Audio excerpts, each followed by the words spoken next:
Hello coders, this is your instructor, Dr. Haque. Just wanted to do a quick review on your course and what kind of expectations you have from this course and how to go around in this course and stay on top and get a maximum score in this class.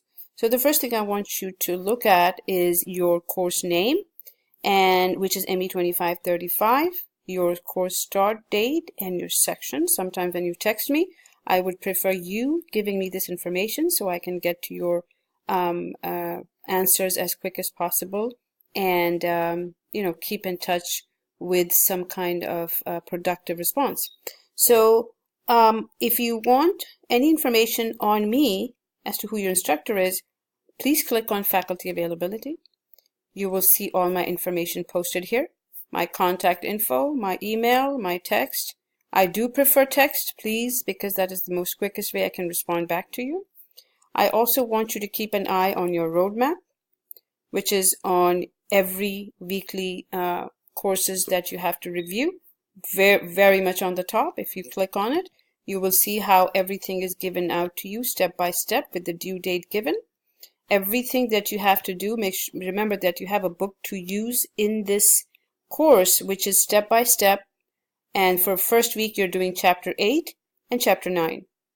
And this is how you start your coursework from the very beginning, Monday onwards. You want to make sure you read chapter 8 first, then do your interactive, then follow the discussion, because this is how you are learning and following the book as well as your Cengage interactive to continue to add to your information and get better score as you progress down. So let's say if you do the assessment first, and then come back to the discussion, you have not really done anything to get a good score on your assessment. So follow the step-by-step from step 1, step 2 to step 3 onwards to make sure you're gaining the right information to get the right maximum scoring in all your coursework submissions. Please follow the roadmap. If any questions, please do text me. Also, I wanted to remind you on your week 1 page, you have a lot of information that you need. Okay, like example, there's an introduction video if you'd like to review what you're doing in this course again and in this week specifically. And then you have chapter 8, which you do have an online book. If you click here, you will get to the online chapter 8 of step by step. If you go down, you are also looking at chapter 9, and you see how chapter 9 comes after the discussion. So that means your discussion is mostly from chapter 8. Chapter 9, after you read chapter 9, you will follow the 1B, 1C again in an order, which is giving you the maximum information for you to learn and gain a good grade on it. Assignment comes after chapter 9, so that means you have to have chapter 8, chapter 9, all your interactives and discussions done first before you get to your assignment. You have some educational activities given here.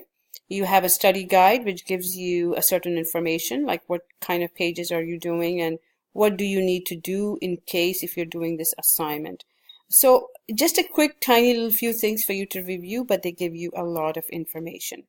There is an extra credit at the end. Please get those 10 points every week. It adds up to 50 points and adds a lot of grading to your final grade. Sometimes it can turn your C to a B or a B to an A. So don't forget that every week. Very simple, very easy to do.